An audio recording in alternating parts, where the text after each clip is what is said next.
Order! Order! You are an incorrigible delinquent at times. Behave yourself, man!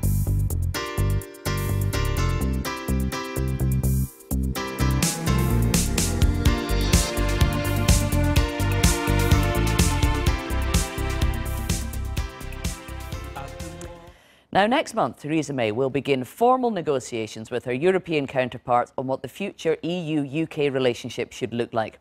This week, she'll lay out her vision of life after Brexit, and she'll declare that our best days really do lie ahead of us. EU leaders, though, beg to differ and have already taken some preemptive swipes. While the talk's likely to get tough in Brussels, the key battles could be played out closer to home. It's known as the Brexit War Committee, but the smiles suggested an outbreak of peace among the Cabinet's big beasts. For now, at least. They'd arrived at Chequers, the Prime Minister's country retreat, on Thursday afternoon to try and agree a common position for the next round of Brexit talks. 8 hours later, ministers were apparently still smiling, having agreed on something called ambitious managed divergence in future trade with the EU. One of those present said the Prime Minister had played a blinder, but will it be enough to hold the whole party together? Earlier in the week, a letter from the pro-Brexit European Reform Group found its way into the newspapers, politely reminding the Prime Minister that when we leave, nothing but full regulatory autonomy will be good enough. But it's Remain-minded Tories who could throw a real spanner in the works. Conservative MP Anna Soubry announced on Thursday she had tabled a new amendment to the trade bill to force the government to form a customs union with the EU.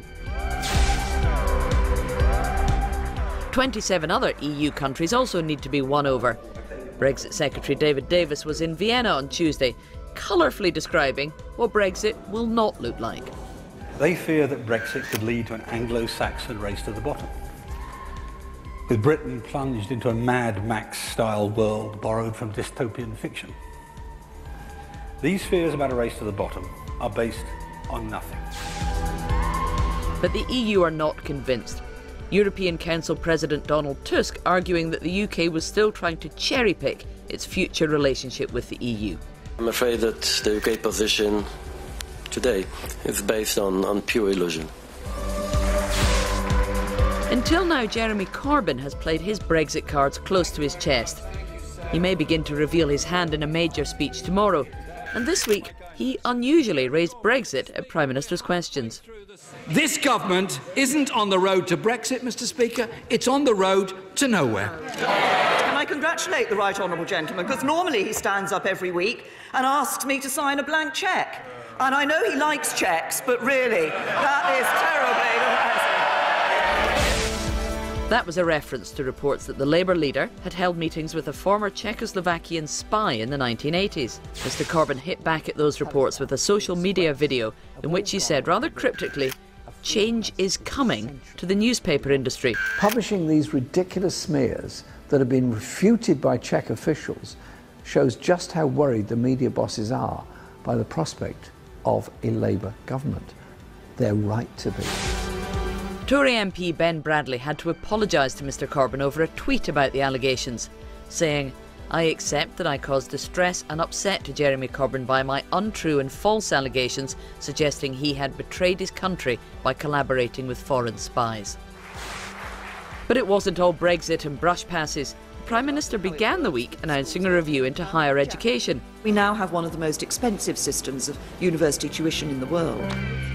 Theresa May wants to demonstrate her government isn't simply defined by Brexit, but navigating the complications of leaving the EU is an all-consuming task. If she can avoid it consuming her career, that could be her greatest achievement. Well, Ian, Kate and Steve were all watching that with me. Let's chew over some of what's been happening this week. So we've got some people saying at that meeting in Chequers, the Prime Minister played a blinder and got the Cabinet all to agree, but outside the Cabinet, it looks as though she's kind of assaulted on all sides by pro-Brexit, pro-hard Brexit Tory MPs, pro-Remain Tory MPs, the EU. It's not as easy as all that, is it, Ian?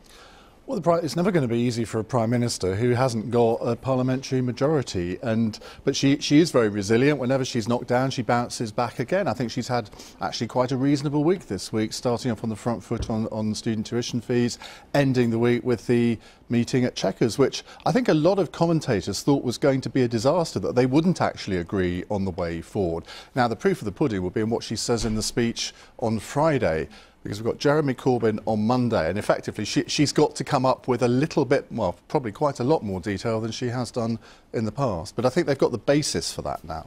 And Kate, we've talked a lot on this programme about the arguments within the Cabinet, but now it looks as though the focus is more on the wider Conservative Party, and you've got pro-Remain MPs like Anna Soubry putting down an amendment to the trade bill saying they want to stay in a customs union, letter from pro-Brexit MPs like Jacob Rees-Mogg saying they want to be able to have full regulatory divergence. Which of those groups is ascendant and likely to win the day? Well, I think what's most interesting this week is going to be Jeremy Corbyn's speech on Monday, because, of course, that comes before Theresa May's speech on Friday, and that will help tip those two sides, as it were, and we'll really see what will happen on the customs union. So Jeremy Corbyn, I think, is likely to say that he wants to stay in a customs union, and that's likely to make those MPs on the Tory side, like Anna Soubry and Nicky Morgan, who want to back a customs union and want to push for that in the Commons, to feel like they're going to have a bit more control over that situation and maybe force Theresa May into a softer position on Friday. Now, whether that's likely or not, I think we're yet to see. But if Labour's shifting its customs union position that much, that gives those Tory MPs a lot more strength in the House of Commons, because, of course, the government's already pushed back a vote on the customs union because they are worried about what's going to happen. And those pro-Remain Tories and the Labour Party, they really believe they've got the parliamentary arithmetic to force a defeat on the government over a customs union. Do you think they're right about that, Steve?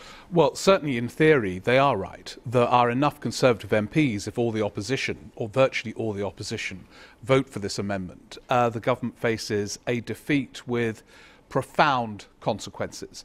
Now, we will not know probably until the moment when the vote takes place. It will be a moment of one of these great parliamentary dramas where there will be huge pressure on Tory MPs not to go along with this and say, look, you're in alliance with Jeremy Corbyn, etc. So we won't know until the vote. But in theory, they've got the numbers, and it would be a game changer if this amendment was carried. Because this is fascinating. This means that the power has gone to the House of Parliament and has left Number 10 and the Cabinet. Hilary Benn has described this as a backbenches parliament because the government doesn't have a majority. Is that where the authority really lies now?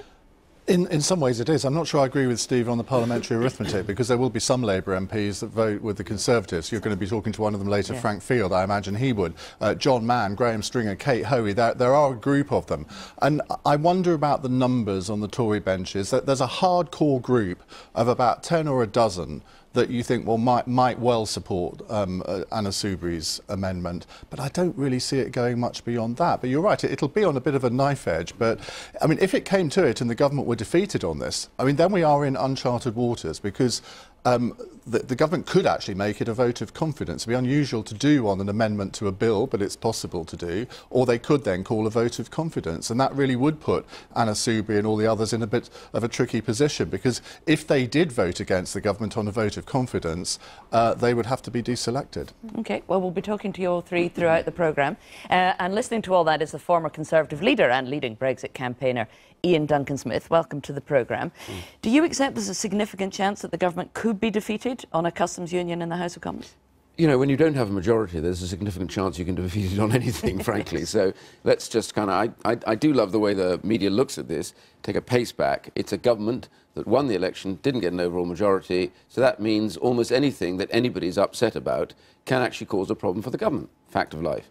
Brexit is just one. It's a very big issue, but it's one of those. There's been other issues, and there will be other issues following through. This is an issue that matters very deeply to you, whether or not we're in our customs union with the EU. There's lots of things that matter very deeply to me, beyond Brexit as well, but certainly, yes, I do. And I think that the key thing is not really what even I believe. It's the Prime Minister has been pretty clear about this from the word go, way before the election, during the election, really importantly, and even subsequently. She's made it very clear that we're, she says, taking back control, leaving the customs union, single market, and at the same time making sure that we get outside of the remit of the Court of Justice. Now, she's been clear about that. Yes, so this is let's nothing more than a unpick statement a of little that. bit of that, because in her Lancaster House speech, she said, I do want us to have a customs agreement with the EU. Not a customs union, but a customs agreement with the EU. And this controversial amendment that Anna Soubry and others have put down says they want an agreement which enables the UK to participate in a customs union with the EU. Is there really much space between those two objectives? Well, like everything else, it depends on what the detail is. But the reality is the government set its heart, quite rightly, on having a proper free trade arrangement. Now, of course, you can describe a free trade arrangement in all sorts of different ways, but a free trade arrangement is about us having a clear ability to sell our goods in to the European Union and them to sell us without any artificial tariff barriers between the two of us, and that will require, obviously, arrangements that are customs arrangements. The big difference, though, behind having a customs union and being outside with a free trade arrangement is that we are then free to make trade arrangements with America, Australia, India, wherever we want to do, where 90%, by the way, of the growth is in the global economy in the next few years, we'll be free to do that. If we're in a customs union, you agree not to do that, and therefore we'd have to listen to what the European Union says, and we would almost certainly be outvoted endlessly. So this is about where does the power lie to make those agreements. So, and I want to get into the detail on free trade deals with the rest of the world with you in a second, but exactly what you've described, a free trade arrangement with no tariffs with the EU and the freedom to make those deals, that's what the EU call cherry-picking, isn't it? No, they don't, actually. I think what they would really call cherry-picking is this arrangement that we're talking about now, a customs union. I think they've been pretty clear about this. I think Barnier and the others have said this is not acceptable. Now, let's look at it from the European Union standpoint. We constantly look at what the UK wants. The European Union is almost certainly not going to agree to us to go into a customs union where we will then have equal power over any future agreement. So we will outvote all 27 because we will be a co-partner. Well, that would depend on what the agreement was. No, but if the European Union wants to make an agreement with somebody, as a co-partner, we would have enormous power against them. They're not going to agree to that because it's not in their interest to do so. I think what's much more in their interest, and I'm certain they've said this time and again, is they do want to have a free trade arrangement. There are lots of countries that are already now breaking ranks with the Commission about this. Italy's done it, Sweden, Holland said we have to have a free trade arrangement. They are not on that yet. They are still on the implementation phase. When it comes to free trade, I am very, very certain that they will want to make an arrangement with us because it's in their interest, arguably more than us. It's worth remembering two things that are really important. Well, let's move on to trade with the rest of the world. Why are you so absolutely convinced that the ability to do different deals with Australia, China, the USA, different from the ones that the EU has at the moment, are so terribly important? Why can't we be increasing our trade with these countries from inside the EU? What's stopping us from doing that? Well, the biggest problem is that we are naturally, I think, the UK, more than almost any other country in the European Union, arguably more than most in the world, a free trading nation. We believe in the concept of free trade. The World Trading Organization has already said they love the idea of us coming back as a full voting member because we will argue for free trade. And by the way, global free trade and services, which has stalled because the European Union has not wanted to push this item at all. So why then does Germany do so much more trade with China than we do from inside the EU? Yeah, well, that's nothing to do with whether it has a free trade. That's to do with what Germany says they want to do and go and do it. And we have to get our exporters. But it's clear that being a member of the EU hasn't prevented them from doing far more trade in goods and services with China than we do. So why do we have to be outside the EU to do that? That's not the parallel argument. The reality is that by getting trade arrangements, you get rid of artificial tariff barriers and delays at those borders. That allows you to increase your trade. We want to increase our trade from where we are, but at the same time, by the way, incoming stuff is just as important. Now, the people that will benefit most from a free trade arrangement are the poorest in society because the cost of food, of footwear, of clothing, they're almost certainly going to fall. And they're the people that will benefit enormously from that. Assuming it's a favourable free trade agreement that we were to do with, say, for instance, China, why would they do a better deal with the UK, a much smaller market, than they would be prepared to do with the EU, which is a much larger and therefore more important market for them? Well, we always talk about this large market. The scale actually isn't that important. The key thing is, do you value a marketplace? Is it worth doing business with? Financial services, for example, is a really important area you want to strike agreements about because the UK is dominant in financial services and we can't even get a free trade arrangement within the single market at the moment. You can't sell insurance into Germany without having a company in Germany to sell that. They've never wanted to do free trade on financial services. So the idea is by liberating up these markets, by the way, we believe in it globally, we'll be in a much better state. You've seen, for example, the increase in New Zealand's trade when they went for free trade, when they got rid of their trade barriers, a dramatic increase in their global position, dramatic increase in their trade. The Treasury have modelled this. The Treasury looked at this and they reckon that a free trade deal with America would add 0.2% to the UK's GDP. Nonsense. A deal with China, India, Australia and the Gulf states put together, maximum of 0.4%. Well, I have a bone to pick with the BBC, by the way. There has been a brilliant economist report, independent economist report this week, which has been given very little coverage to, which has taken apart the model, by the way, that the Treasury and the government put together. For example, dealing with this, the reason why you arrive at that, it depends on what you assume to be the actual savings on the border.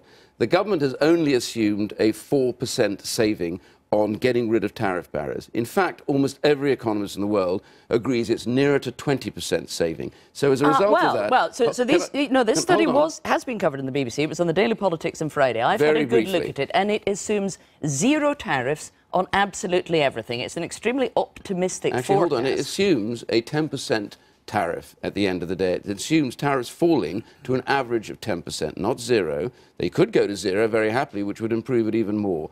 I know this because I've read this report backwards. I think absolutely brilliant report. And the key point they're making... One of the authors of it, Patrick Minford, though, says that whilst there will be benefits, he argues, from free trade deals, over time it would be likely we would mostly eliminate manufacturing in the UK, but he thinks that would be worth it and it shouldn't That was on Patrick Minford's original suggestions much earlier. This is a very different report. But he was one of the authors of this report you're talking about. But he has accepted that that is not going to be the case within this report. They're assuming only that the border changes will mean a less of a tariff, that is to say, at the borders on average, which is about right, because that's what happens in most other free trade arrangements. And the point I'm simply making is it has a massive benefit to the UK for us to do this.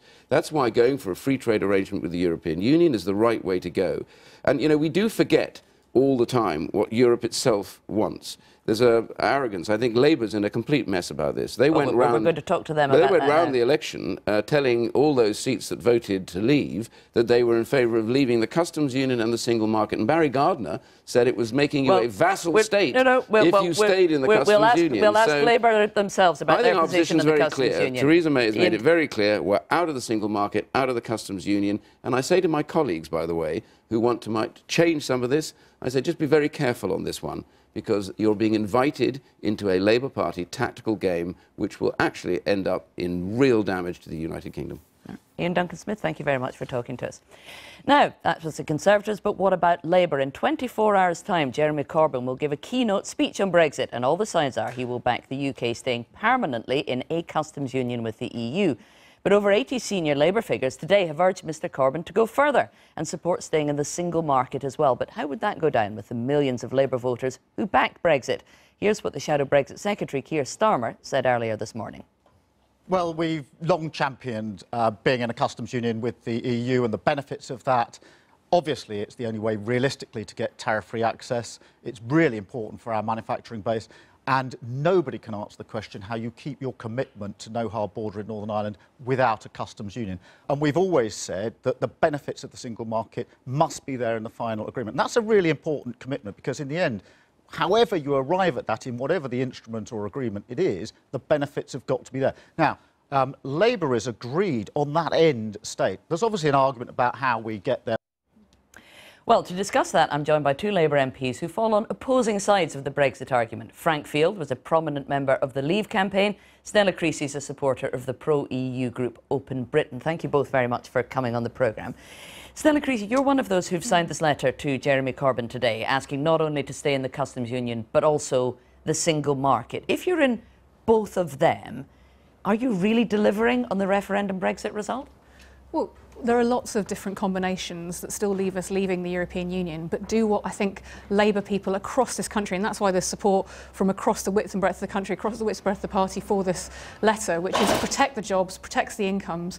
You know, we know that Brexit, of any of the models, I'm horrified to hear Ian blithely dismissing the idea that manufacturing might be at stake or that numbers don't matter. It's a massive hit on our economy if we leave the single market, if we leave the customs union. It's a massive hit to peace in Northern Ireland if we leave the customs union.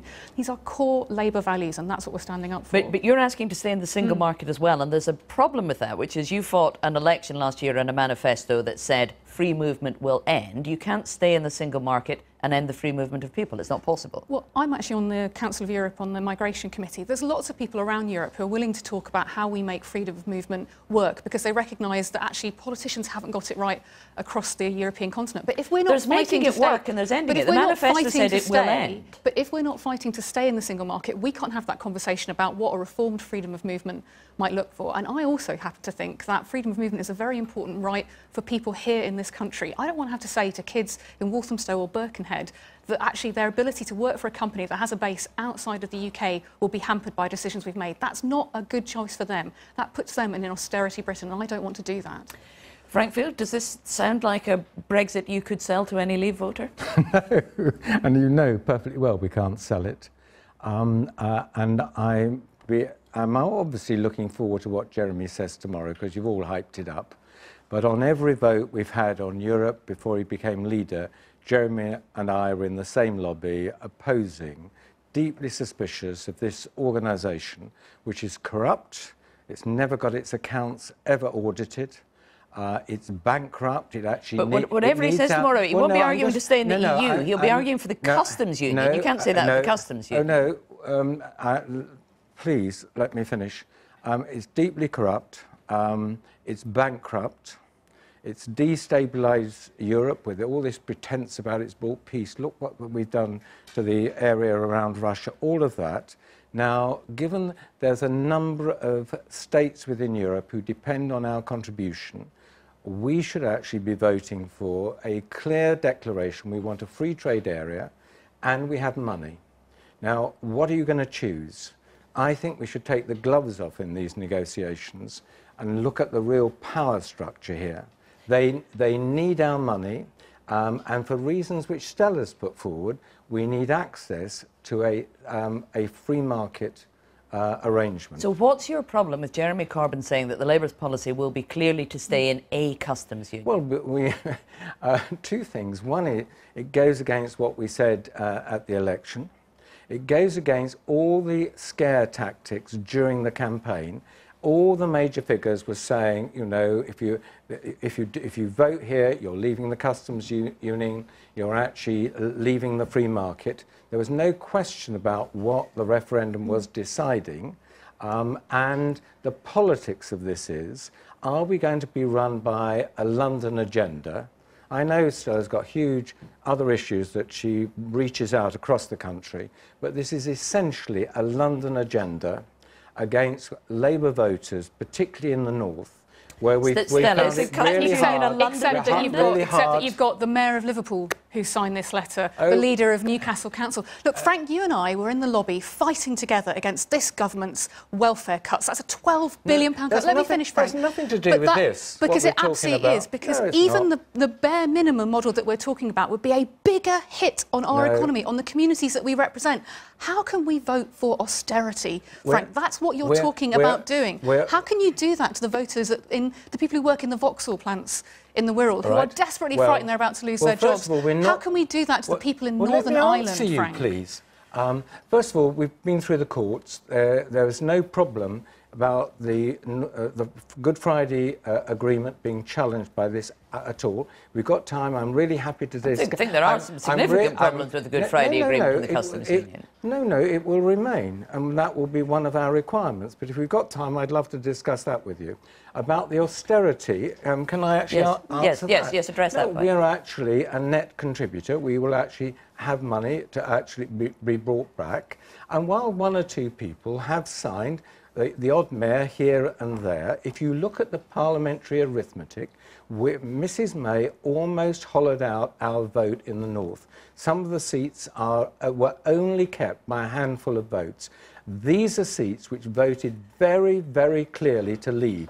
That's the act of faith. And I know there are problems about how do you give the electorate the sovereignty to decide an issue and then bring it back into a representative parliamentary system. But the vote was clear to leave, And the bill is about leaving, and whether we support that or not. And if we don't support that, I think Labour voters will draw their own messages Frank, in the north. Please don't drive Boris's bus for the people of this community. You are, because what you're saying is that somehow we'll get money back. All the evidence shows us that any money you might get back will be dwarfed by what we will lose. Let's talk numbers. You're talking about £8 billion coming back. Even the basic of staying in the European Union will stay at £16 billion. And with all the money that you can talk across me all you like, Frank, but the numbers are there and they're in the government's own analysis. And that's what we have to front up to the communities that we represent about. I'm not going to get on Boris's bike, but I really hope you don't. Are you going to rat on the people's decision to leave? You're coming up with, you come up, Stella, with all these things. Oh, we'll stay in a customs union, we'll stay in a single market. The decision was quite clear to leave, and there in the north, Labour voters voted very clear. Are you going to rat on them or not? Never mind about buses and all the rest of it. Well, it does matter, doesn't it? It does matter. It does matter. Yeah, let's get an answer. It does matter because it is about the evidence that we now have. Democracy didn't stop the day after the referendum. People have a right to see this detail and ask what their politicians are voting for. Of course they do. So do you accept that the government figures show us very clearly that even if we stay in the European Economic Arrangement, which is out of the EU, we're still going to take a £16 billion hit on our economy. That dwarfs anything you might get back. We know that's why this letter is not just signed by people from across the country, but also people from across the trade union movement, because they know what the hard Brexit this government is pushing for and why it matters that Jeremy is out there fighting for the customs union, and yes, that we also fight for single market membership. What we should be fighting it means jobs and wages. What we should be fighting for is sector agreements with the European Union. We want a free trade area. They've always actually opposed the activities of the city. There's no need to worry about the city. There is a need to worry about manufacturing, about cars and so on, and we will make special arrangements with them. But the issue is clear. Do we disguise the fact by pretending we're going to have a customs union or some other arrangement which counters what the clear declaration of Northern Labour voters actually said, and there's no evidence they've changed their side. A third of Labour voters did vote leave. You do risk them abandoning the party with a policy that stays in the customs union and the single market. Yes, it is. This isn't about rerunning the referendum. This is about what kind of deal do we get, and is it in the best interests of Britain? And I believe that voters across this country have the right to know what is likely to happen and what the options are. There's politics in this as well. There is a danger, isn't there, in a third of Labour voters seeing something that they don't think represents what they voted for. But of course they have a right to every bit of information going. But the key thing we've had a referendum. We rarely use referendums for this very reason. They're very difficult to implement. The referendum decision was clear, and particularly clear in the north from Labour voters. Are we going to keep faith with them? I want to, because I actually voted to come out. I know it's harder for people who voted to actually stay in. Or are we going to dress up a retreat, but there then becomes a complicated decision for you to make. We've been talking about the amendment put forward by Anna Soubry and others, that an amendment to the trade bill that will be voted on in a few months' time. But there's a potential there to defeat the government if Jeremy Corbyn comes out in favour of a customs union and whips his MPs to vote that way. If you had the opportunity to win a vote against the government, to potentially bring down Theresa May, would you vote with her to keep her in office or against her? That's not the actual choice, and you know that will be the choice on the day. We will actually have a decision. Do we continue to implement the referendum decision? I should be voting for that. Even if that's voting to prop up the government and against the Labour whip? It's not propping up the government, it's about implementing a decision of the people. And you know perfectly, it's all hype. The government's got a majority on this. The idea that Anna Soubry is going to lead all these people into the Labour lobbies is just fairy tales. But we will see on the night. The government will win comfortably in double figures on this issue. We'll have to leave it there. Frank Field, Stella Creasy, thanks very much for that.